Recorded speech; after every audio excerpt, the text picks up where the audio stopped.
Fala pessoal, tudo bem? Aqui quem fala é o Adriano Balduino e sejam bem-vindos a mais um vídeo do canal SimSalabim. No vídeo de hoje falaremos a respeito do IFC-JS, que trata-se de uma biblioteca que permite com que arquitetos, engenheiros, desenvolvedores criem as suas próprias aplicações web utilizando a linguagem JavaScript. Então, utilizando a biblioteca do IFC-JS, a gente consegue criar nossas próprias aplicações para atender algum uso específico. Eu estou aqui com a página do projeto aberta. Eu vou entrar aqui na parte da documentação para que a gente conheça um pouco mais sobre o projeto. Então aqui ele fala assim que o IFC-JS é uma biblioteca que carrega, mostra e edita o modelo IFC dentro do seu navegador, certo? Ele fala a respeito de que arquitetos, engenheiros, nós costumávamos desenhar nossas plantas uma por uma e a gente não faz mais isso porque agora nós trabalhamos com o conceito do Building Information Modeling, ou seja, nós utilizamos os modelos da construção para criar os nossos projetos. Esses modelos eles contêm as geometrias e as informações necessárias e devem ser um hub, deve ser o centralizador, certo, das informações ao longo do ciclo de vida aí do projeto. Entretanto, uma edificação era tão complexa que não existe uma única aplicação que permita que a gente crie nossos modelos inteiramente nela, certo? Cada aplicação ela vai apresentar uma tarefa, uma missão específica, seja para construir geometria, calcular estruturas ou mesmo fazer simulações energéticas. Então essas ferramentas são desenvolvidas por múltiplos desenvolvedores ao redor do mundo e cada um utiliza o seu respectivo formato. Muitas vezes você tem ali o projeto estrutural que ele de repente não vai conversar com o seu modelo de simulação energética naturalmente.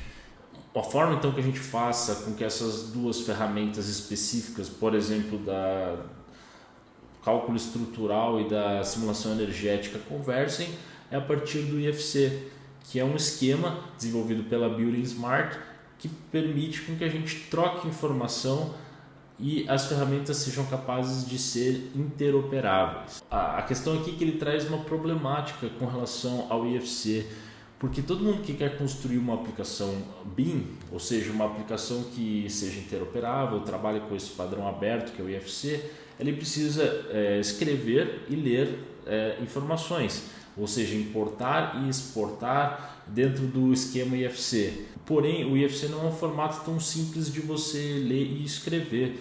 Apesar de apresentarem ali diversas páginas de documentação da Building Smart, não é tão simples você construir uma aplicação que leia e escreva nesse formato, né? E ele fala assim, você pode bancar o IFC ou a sua empresa consegue bancar, certo, alguém ou uma equipe de desenvolvedores para escrever e ler arquivos desse formato, porque isso não é barato, certo? Aqui ele mostra até um trecho de um arquivo IFC mostrando mais ou menos como que funciona esse esquema. Ele fala, imagine você analisar linhas, centenas e milhares de linhas como essas, não é uma tarefa tão simples. Mesmo que você tenha essa equipe, não é algo tão simples você criar e manter essa ferramenta, certo? Assim como você gerencia a memória, como você abre grandes arquivos e como que você trabalha quando o IFC ele não foi definido corretamente por uma exportação específica, não é algo tão simples de você lidar, certo? Então o que ele fala assim, que não faz sentido que cada empresa ou que cada desenvolvedor crie a sua própria aplicação ou crie o seu próprio ferramenta de ler e escrever em IFC, certo? Porque isso é muito caro, isso é muito custoso, certo? E o objetivo do projeto, então, realmente é você criar uma biblioteca que faça com que seja muito fácil você ler e escrever arquivos IFC. Isso vai permitir com que desenvolvedores ali da indústria da construção consiga, de certa forma, trabalhar com arquivos IFC sem gastar tanta energia, certo? Então, o IFC-JS, esse projeto tem dois focos, o foco na geometria, então pode gerar cenas 3D, que é compatível com bibliotecas 3D como o Three.js e o Babyloon.js.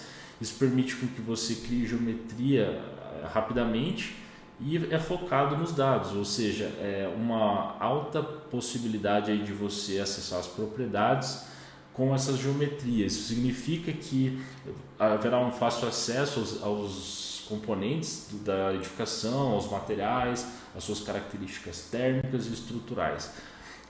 Então, criar uma aplicação web com o IFCJS é simples, com o JavaScript, o HTML e o CSS.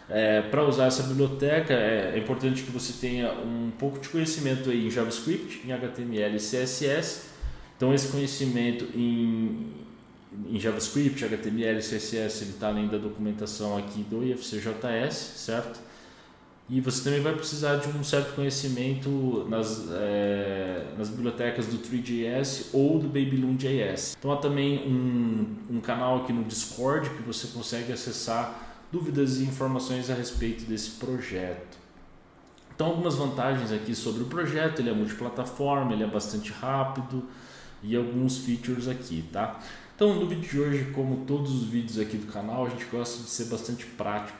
Eu quero mostrar um pouco de como que é construir um projeto do zero utilizando o IFCJS, tá? Então para isso eu criei aqui esse mapa mental para que a gente saia do zero realmente e a gente consiga construir uma aplicação que leia arquivos IFC, tá? Então para que a gente vai precisar? O primeiro passo que a gente precisa é setar o nosso ambiente de trabalho, tá?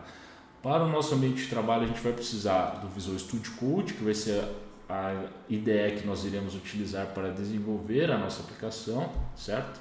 A gente vai precisar também do Node.js para que a gente consiga desenvolver então essas aplicações dentro do nosso computador, tá? Certo? Então a primeira coisa que a gente vai precisar fazer, eu vou criar um diretório e nesse diretório ele vai ser o diretório da nossa aplicação. Todos os arquivos que dizem respeito ao nosso projeto vão ficar nessa pasta. Eu vou abrir aqui os meus arquivos, eu vou abrir os documentos, eu vou criar um novo diretório aqui, eu vou chamar ele de IFCJS, ok? E a partir do momento que eu criei o meu diretório, eu vou abrir o Visual Studio Code, que no meu computador já está instalado. Se você não está com o Visual Studio Code instalado no seu computador, você pode instalar buscando pelo Visual Studio Code no Google. Aqui você vai encontrar o download para as diversas sistemas operacionais. Você vai fazer o download do Visual Studio Code. Feito o download e a instalação, quando você abrir o programa, ele vai ter mais ou menos essa tela aqui, certo?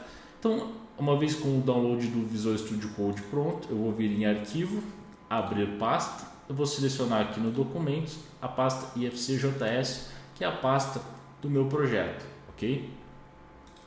Estou aqui com o Visual Studio Code e com o meu projeto IFCJS aberto nele, ok? Além da instalação do Visual Studio Code, dentro desse ambiente de trabalho vocês vão ver a instalação de duas extensões. A primeira é o Live Server e a segunda é o Material Icon. Então para instalar o Material Icon, você vai procurar aqui, você vai clicar nesse botão de extensões, você vai procurar em Material Icon. Então esse é um tema que a gente tem para o IFCJS, que ele vai, digamos, criar um ícone de acordo com a extensão de cada arquivo. Ele pode facilitar o teu entendimento, o que são arquivos HTML, CSS e JavaScript. A outra extensão que a gente vai precisar é o Live Server, certo? Então, se você buscar aqui por Live Server, essa extensão ela permite com que a gente crie um servidor local e a gente possa testar as nossas aplicações web no nosso próprio computador. Então você vai clicar aqui, você vai fazer a instalação do Live Server. Então feito isso, com o Live Server, o Visual Studio Code instalado e as extensões Live Server e o Material Icon, você também vai precisar do Node.js. Para fazer a instalação do Node é muito simples, você vai vir aqui na página do Node e você vai fazer o download também para o seu respectivo sistema operacional. Existe a versão LTS e existe a versão corrente, sendo que a versão LTS é a versão mais estável, tá? Se você fez a instalação do Node corretamente, quando você digitar no teu terminal Node-V, ele vai aparecer aqui a versão do Node que está instalado na sua máquina. No meu caso é a versão 12.22.9, tá? Se você trabalha com Windows, você vai digitar cmd, você vai cair no seu terminal, você digita Node-V, você vai encontrar também a versão do Node instalado na tua máquina. Com o Visual Studio Code e o Node.js instalado, a gente já criou o nosso diretório, a gente abriu esse nosso diretório com o Visual Studio Code. O primeiro passo que eu vou fazer é criar o nosso index.html. O index.html é como se fosse a página principal da nossa site, certo? Então, quando geralmente nós entramos em um site, a página padrão é essa página chamada index.html. Então, para criar essa pasta, aqui no nosso projeto, aqui na nossa documentação do IFC.js, se você clicar aqui em Hello World, ele tem uma breve explanação de como a gente cria essa primeira aplicação web, tá? Então aqui ele fala de algumas bibliotecas que nós precisamos instalar e logo aqui na sequência ela apresenta essa documentação que é um template, certo? Do index.html. Então a gente pode vir aqui simplesmente copiar esse template. Eu vou vir aqui em novo, né? Vou criar um arquivo chamado index.html e eu vou simplesmente colar o que estava no nosso template. Então aqui ele está falando que a gente tem um título para a nossa página que está com o nome Document. Nós temos também um botão que ele é do tipo arquivo, ou seja, quando eu clicar nesse botão ele vai abrir uma tela pedindo para que eu suba um determinado arquivo, certo?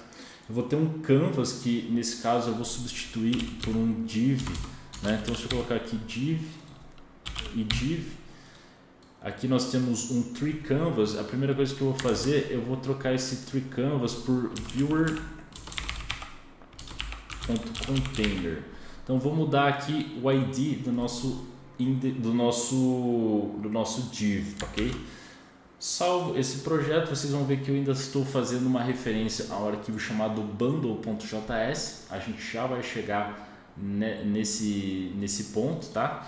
E aqui eu posso simplesmente clicar com o botão direito e eu consigo já clicar em Open with Live Server, ou seja, eu consigo abrir a minha página web no meu computador, certo?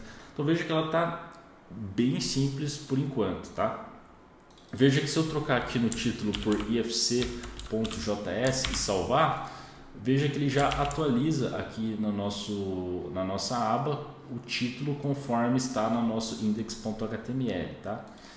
Então, o primeiro passo é esse, já criei o meu index.html, certo? Então vocês vão observar que a nossa aplicação hoje, ela tá, além de bem simples, ela não está com um layout muito bacana, não está com um design muito legal. E para não ficar criando estilos CSS personalizados, eu vou utilizar para esse nosso exercício o Bootstrap.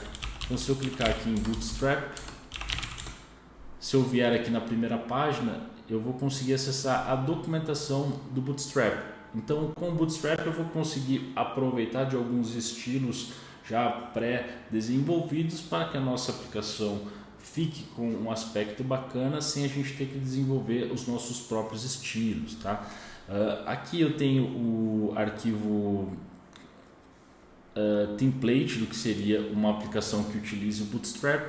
Eu vou aqui simplesmente copiar então esse link para o meu cabeçalho, certo? Antes do título aqui eu vou colocar esse link que vai puxar então as características relacionadas ao CSS do Bootstrap. Então eu posso vir aqui em ver, quebra de texto, dessa forma vocês vão ver que a gente vai ver todo o conteúdo sem precisar ir para o lado aqui no Visual Studio Code. Salvei e eu também vou precisar da parte JavaScript do Bootstrap que eu vou colocar no final do body, certo? Então dessa forma eu já tenho a parte relacionada a CSS do Bootstrap na minha página, já tenho também a parte relacionada ao JavaScript na minha página index.html. Se eu der o Ctrl R, vocês vão ver que o browser ele já está com um aspecto um pouco mais interessante, tá? E se a gente simplesmente vir aqui e escrever class igual a form control, isso aqui vocês podem encontrar na documentação do Bootstrap, e dar um enter, vocês vão ver que ela já vai aparecer aqui com um aspecto bem mais interessante na nossa aplicação web, ok?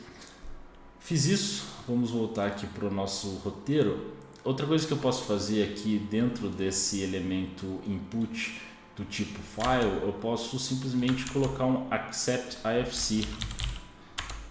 .ifc. Se eu fizer isso, o que vai acontecer? Na medida com que eu abro o meu navegador, clique em Browse, ele já vai filtrar, né, apenas os elementos, os arquivos do meu projeto que tem a extensão IFC, certo? Antes ele estava pegando todos os projetos da pasta Downloads, agora ele já está filtrando apenas os que tem essa extensão .ifc, ok?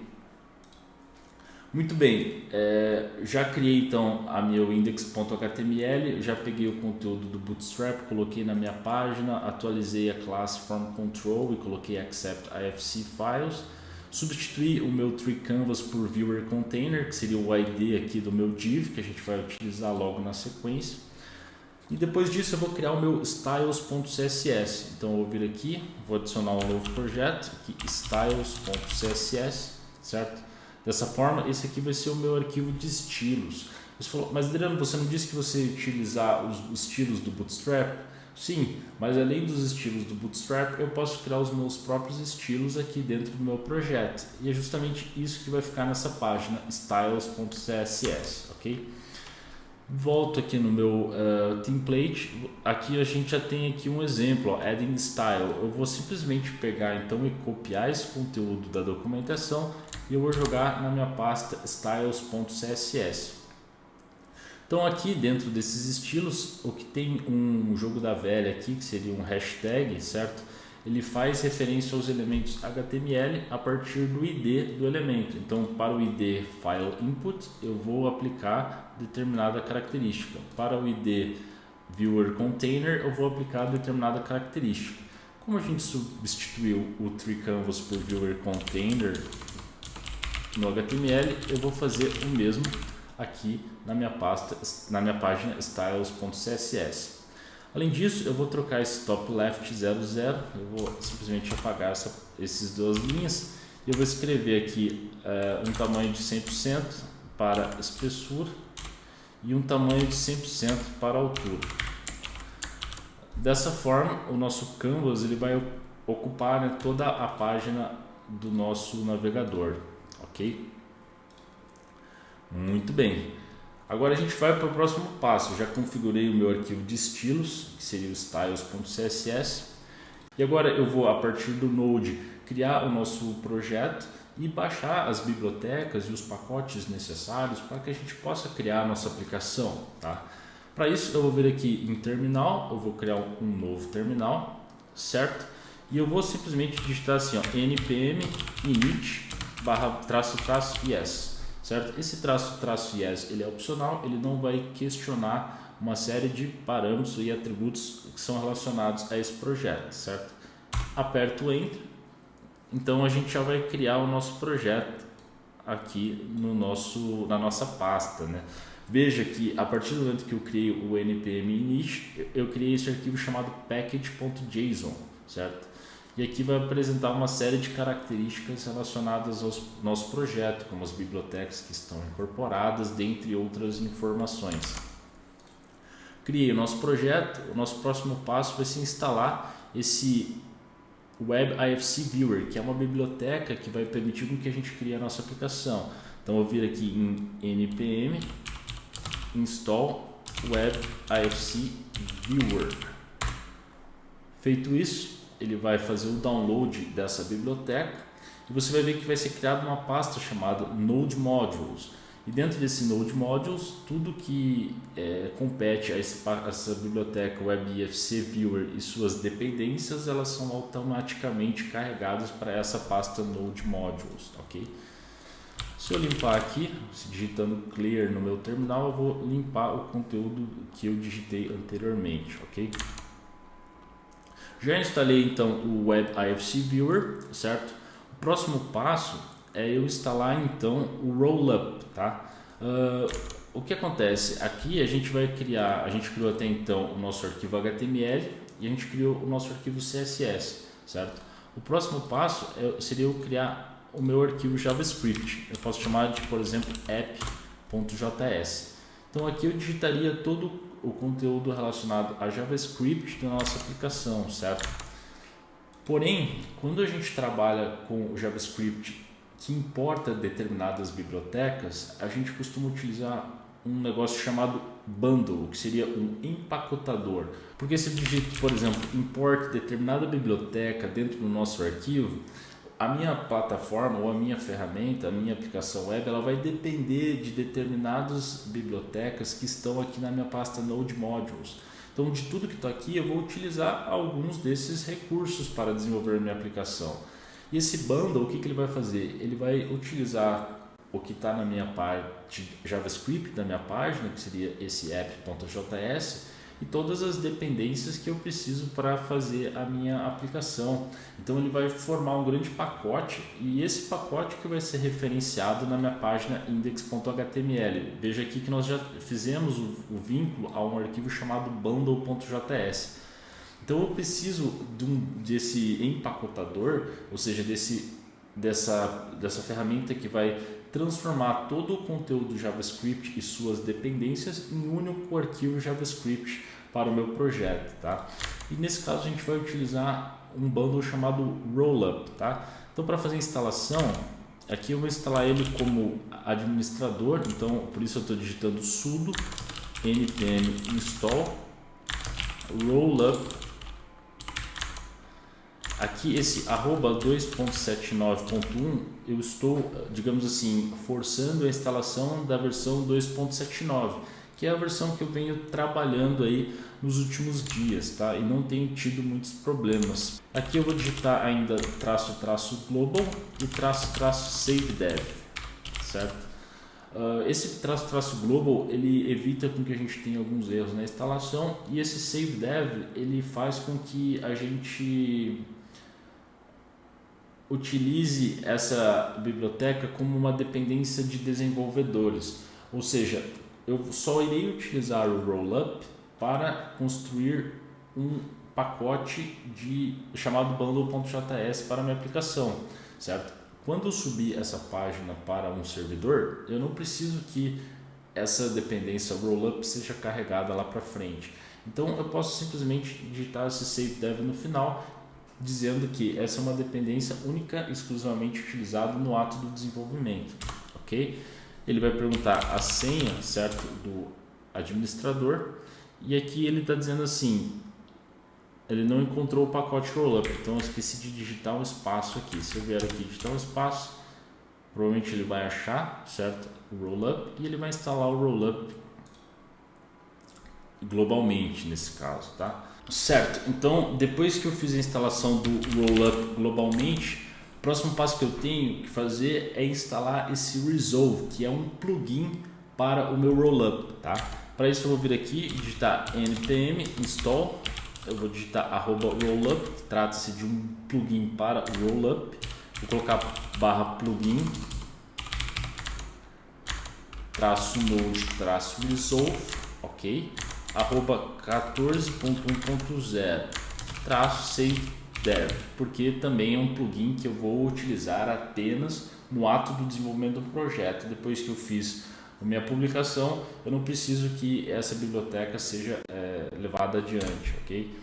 Aperto Enter, certo? Ele vai instalar alguns pacotes, algumas bibliotecas relacionadas a esse plugin. Então eu instalei o meu Web IFC Viewer, instalei o Rollup, instalei esse plugin para o Rollup chamado Resolve. A próxima item que eu preciso criar é esse Rollup config, que é um arquivo que dá orientações de como esse empacotamento deve acontecer, certo? Então na minha documentação aqui do IFC.js eu tenho esse arquivo, o conteúdo desse arquivo chamado Rollup config. Eu posso simplesmente copiar esse cara aqui, venho, certo, no meu projeto, eu vou criar um arquivo chamado rollup.config.js e eu dou um Ctrl V aqui no conteúdo desse arquivo, certo? Então o nosso input vai ser o app.js, que vai ser aonde a gente vai desenvolver as nossas funções e os nossos linha de raciocínio, a nossa lógica do site em JavaScript, certo? E o nosso output ele vai ser o arquivo chamado bundle.js, que é o arquivo justamente que eu estou incorporando no meu index.html, tá? Então, com o meu rollup config configurado, eu vou vir aqui no meu app.js e agora eu vou copiar o conteúdo do template do WebIFC Viewer. Então, entrando novamente aqui na documentação, certo? A gente tem aqui um exemplo do que seria o IFC utilizando o WebIFC Tree. A gente vai utilizar o WebIFC Viewer, que é essa biblioteca aqui de baixo. Então podemos entrar aqui no WebIFC Viewer, vou entrar na Introduction, certo? E aqui embaixo eu vou ter um conteúdo que seria o conteúdo do meu app.js. Posso copiar esse conteúdo, venho aqui no meu app.js e eu dou um Ctrl V aqui na minha página, certo? Então veja que interessante. Eu estou importando o color do tree, que é uma biblioteca em JavaScript. Estou importando o IFC Viewer API do WebIFC Viewer, que a gente instalou. O tree ele é instalado automaticamente por ser uma dependência do WebIFC Viewer. Veja que a gente está com ele instalado aqui, o tree também, ok? Então, o que esse arquivo bundle faz? Talvez aqui fique um pouco mais claro de entender. Ele vai pegar o conteúdo, né, desses WebIFC Viewer e ele vai incorporar para uma página chamada bundle.js, certo? Além, claro, das funções que eu vou digitar aqui nesse arquivo, tá? Posso salvar o meu web.js. Voltando aqui na nossa página principal, a gente já pegou então o conteúdo do WebIFC Viewer Template. Eu vou adicionar o Event Listener. O Event Listener também está aqui no meu template. Veja, hoje você já tem um botão aqui, né, que é o nosso File Input. Nós estamos pegando o conteúdo desse File Input e estamos jogando numa variável constante chamada Input. E agora a gente precisa de uma função que dê uma ação ao clicar no botão, certo? E essa função vai ser essa aqui, ó, input.add.add-event-listener, ou seja, sempre que houver alteração nesse botão, certo? Eu vou ler o conteúdo que está no arquivo que o usuário inserir, certo? E vou carregar esse arquivo utilizando essa função viewer ifc load ifc url, ok? Aqui eu poderia definir uma variável, por exemplo, const model é igual a viewer.ifc.loadifc url. Eu vou colocar aqui ainda um await, certo? Para aguardar esse carregamento, para prosseguir com a minha função assíncrona, certo? Eu ainda posso adicionar ainda esse viewer shadow dropper render model id. Isso aqui vai criar um efeito de sombra que fica bem bacana para o nosso arquivo, para a nossa página web. Muito bem. Então, voltando aqui, coloquei o meu Shadow Dropper, que cria esse efeito sombra, que dá um aspecto bacana para o meu modelo 3D. Adicionei o Event Listener, que faz com que o meu botão tenha uma ação, ou clicar no botão da minha ação. E aqui no package.json a gente vai ver o seguinte, que a gente pode criar scripts que rodam diversos comandos para eu fazer uma determinada publicação da minha página, certo? Eu vou chamar esse script como build, certo? E aqui eu vou colocar o comando rollupc, que é o comando que realmente vai criar esse pacote chamado bundle.js. Dessa forma, se eu digitar no meu terminal npm run build, ele vai pegar tudo que está nessa linha aqui e rodar sequencialmente, tá? Antes de publicar nossa página, eu vou vir aqui nessa pasta WebIFC e eu vou ter dois arquivos .wasm. Então eu vou pegar esses dois arquivos chamado webifcmt.wasm e vou pegar esse web-ifc.wasm, vou dar um Ctrl C neles e vou jogar eles na minha raiz, na raiz do meu projeto. Feito isso, já é para a gente estar com absolutamente tudo funcionando para a gente carregar o nosso arquivo, para a gente carregar a nossa aplicação web. Para eu finalizar o processo, eu vou digitar simplesmente npm run build, ou seja, eu vou rodar esse script rollupc que vai criar o meu bundle.js. Então, basicamente, ele vai transformar o meu app.js e todas as bibliotecas que estão embutidas dentro dessa aplicação em um arquivo chamado bundle.js. Então, ele criou aqui em 8.8 segundos o arquivo chamado bundle.js. E vocês vão ver que ele é bastante complexo. Por quê? Porque ele envolve toda a geometria da criação da câmera. Então, tudo que a gente faria com uma certa dificuldade aí, se a gente fosse começar do zero, né, com a aplicação do Three.js, que é a biblioteca na qual o Web IFC Viewer é baseada, ele faz isso automaticamente para nós. Então aqui eu vou abrir minha aplicação web e eu vou verificar se tudo está funcionando, tá? Eu vou vir aqui no Browse, certo? Eu vou selecionar um arquivo, por exemplo, o mapeamento IFC26, e veja que ele já criou então uma aplicação web que permite com que a gente visualize elementos, com que a gente utilize o comando pan, rotacione, e aqui ainda tem um outro uso que essa aplicaçãozinha está fazendo, que é justamente esse onKeyDown event, ou seja, se o usuário apertar a tecla P, eu crio um plano de corte. Se o usuário apertar a tecla O, eu vou deletar esse plano de corte. Então a gente pode ver se essa aplicação está funcionando. Então eu vou passar, por exemplo, o meu mouse nessa parede, certo? E eu vou apertar a tecla P. Então veja que ele já automaticamente criou o meu plano de corte, que eu posso rotacionar para a direita e para a esquerda. Posso adicionar ainda um outro plano de corte, passando o mouse no plano horizontal, criando o plano de corte e jogando ele para baixo e para cima. Então veja que muito rapidamente a gente conseguiu criar uma aplicação web que permite com que a gente visualize e crie planos de cortes em um modelo IFC. E claro, aqui você poderia adicionar uma série de outros modelos como referência no teu projeto, que ele vai, na medida do possível, trazendo esses modelos para a nossa página principal. Então apertei a tecla O, deleto o plano de corte, passei o mouse, apertei a tecla O, apago o meu plano de corte. E agora eu vou falar um pouco de como a gente pode construir uma aplicação que vai um pouco além dessa etapa inicial, ou seja, desse básico, certo? Eu vou mostrar um pouco de uma aplicação que eu desenvolvi que ela verifica se nós temos ou não temos determinadas propriedades no modelo BIM. Então a gente veio falando aqui de como funciona esse processo de mapeamento de informação das ferramentas autorais para o modelo IFC, de modo que o construtor ou o incorporador atinja o seu objetivo, certo? E um dos desafios da gestão de projetos e da coordenação é você realmente conferir se o projetista ele inseriu todas as informações que são necessárias, que estavam combinadas lá no início do processo, no modelo BIM exportado, certo? Aqui a gente fez uma planilha bem simples que mostra os requisitos de informações dos elementos de acordo com a classe IFC de cada elemento. Por exemplo, para as paredes, a gente criou um requisito que seria esse Property Set SimSalabim, que mostraria a descrição e a área. Para os Building Element Parts, a mesma coisa. Para o Flow Terminal, eu preciso somente da descrição.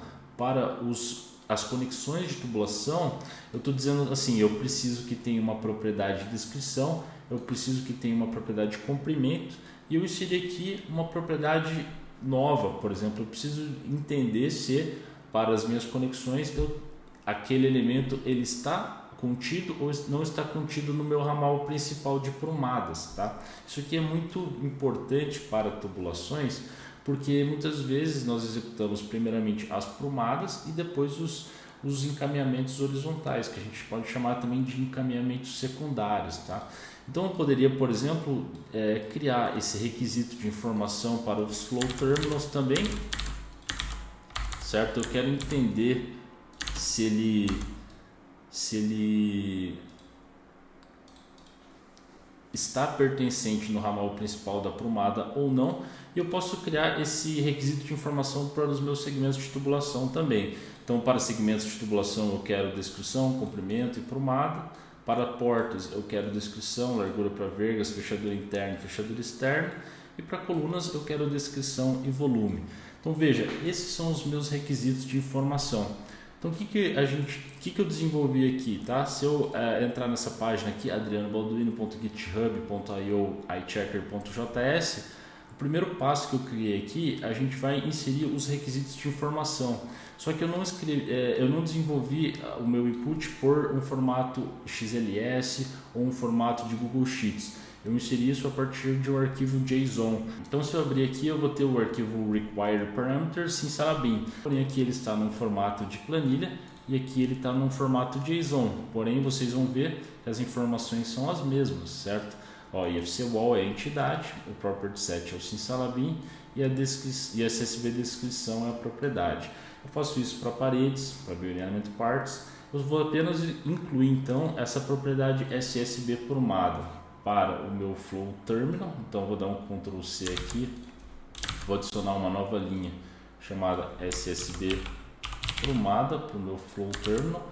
O meu Flow Segment ele vai ter então descrição, prumada e comprimento, que é o que está aqui, Flow Segment, descrição, comprimento e prumada. E o meu Flow Fitting vai ter descrição, comprimento e prumada também. Muito bem, a minha porta vai ter o largura para vergas, fechadura externa, fechadura interna, SSB descrição e SSB volume. Então o primeiro passo dessa plataforma que vai verificar a existência desses parâmetros é carregar justamente o arquivo JSON com os requisitos. Eu vou adicionar esse arquivo, veja que ele já vai aparecer uma mensagem aqui feito, ou seja, ele carregou os meus requisitos. O próximo passo é eu carregar o meu modelo IFC. Eu vou carregar esse arquivo mapeamento IFC26 para o meu projeto. E veja que diferente dessa aplicação que a gente desenvolveu hoje, essa aplicação, se eu dou 2 cliques nos elementos, ele já vai carregar todas as informações de identificação, bem como os property sets e os quantity sets do meu projeto, certo? Então se eu clicar, por exemplo, nessa porta, eu clicar aqui em Simsalabim, eu já vou ver todas as propriedades das portas, por exemplo, a descrição, se ela é uma fechadura interna, se ela tem fechadura externa, qual que é a largura para vergas considerada, qual que é a largura da minha porta. Se eu clicar no Flow Segment, novamente ele vai aparecer todas as propriedades de identificação, bem como as propriedades dos property sets e dos quantity sets associados a esse elemento. Então isso aqui, novamente, é algo que pode ser desenvolvido dentro daquela app.js. Claro que aqui você vai fazer algo que atenda a sua necessidade, ok? Além da possibilidade de visualizar as informações de identificação, dos property sets e dos quantity sets, eu também utilizei aqui a biblioteca do Web IFC Viewer para a gente tirar algumas medidas. Por exemplo, qual será que é a altura dessa parede? Se eu dou 2 cliques aqui, eu vou verificar que o meu pé direito adotado, certo, é em torno de 3 metros, que foi o pé direito que a gente utilizou na ferramenta de autoria. Eu quero saber qual que é o tamanho desse pilar. Ele tem 14 por 30, certo? É o tamanho do meu pilar. Se eu passo o mouse, eu posso simplesmente deletar essas cotas, da mesma forma que a gente tem os próprios planos de cortes. Passo o mouse na face, digito P, ele cria o plano de corte, passo o mouse e tiro e aperto o botão O, eu deleto o plano de corte. E veja, aqui também eu criei uma forma de você visualizar todos os pavimentos que estão criados no teu projeto. Nesse caso eu tenho pavimento térreo, primeiro pavimento, segundo pavimento, pavimento e cobertura, certo? E eu tenho um botão de checagem, certo? Então o que esse botão de checagem vai fazer? Ele vai percorrer todos os elementos do meu modelo dentro de determinado pavimento e ele vai mostrar quais os elementos que não têm as propriedades especificadas nos meus required parameters. Então se eu clico aqui no botão de checagem, veja, ele está dizendo o seguinte: esses elementos aqui, Flow Terminal, Flow Fitting e Flow Segment, não apresentam a propriedade prumada, né? Se eu clico neles aqui, vou mudar para o meu Selection Mode, dou 2 cliques no meu Flow Segment, eu vou vir aqui na última linha, ele vai aparecer aqui chamado Missing Properties, ou seja, não tenho o simsalabim.ssb prumada. É um requisito de informação de elemento, eu preciso dessa informação para fazer o meu projeto ou para dar sequência aos meus usos BIM, porém esse modelo que foi cadastrado, ele não está de acordo com esses requisitos. E eu posso ainda, a partir do acesso na guia Simsalabim, verificar a ausência dessa parâmetro, ou seja, eu tenho a descrição que era um requisito, eu tenho o comprimento que era um requisito, mas eu não tenho o SSB prumada, que passou a ser um requisito a partir de determinado momento. O mesmo acontece, claro, para o meu flow terminal, que seria a minha unidade condensadora. Veja que eu não tenho, né, o parâmetro prumada nele, eu tenho apenas a descrição e eu não tenho também o parâmetro prumada para a minha unidade evaporadora, tá? Então esse aqui é apenas um exemplo de uso do IFCJS para atender uma finalidade específica. Então se vocês tiverem interesse, vocês podem entrar nessa página aqui para vocês acessarem essa aplicação web desenvolvida e verificar no modelo de vocês se os requisitos de informações dos elementos que são necessários nos modelos de vocês estão sendo ou não estão sendo atendidos. Na medida que o projetista verifica isso, ou você enquanto coordenador, você vai entender a ausência de determinado parâmetro e você vai naturalmente exigir uma nova exportação para que os seus usos sejam devidamente atingidos, tá? Então no vídeo de hoje eu vou ficar por aqui. Eu espero que vocês tenham gostado do vídeo e vocês consigam iniciar nesse mundo do IFCJS. Então se esse vídeo foi útil para você, se você gostou desse conteúdo, eu peço para você dar um like e também para você se inscrever no canal para mais conteúdos relacionados a IFCJS. Fiquem ligados, um grande abraço, tchau, tchau!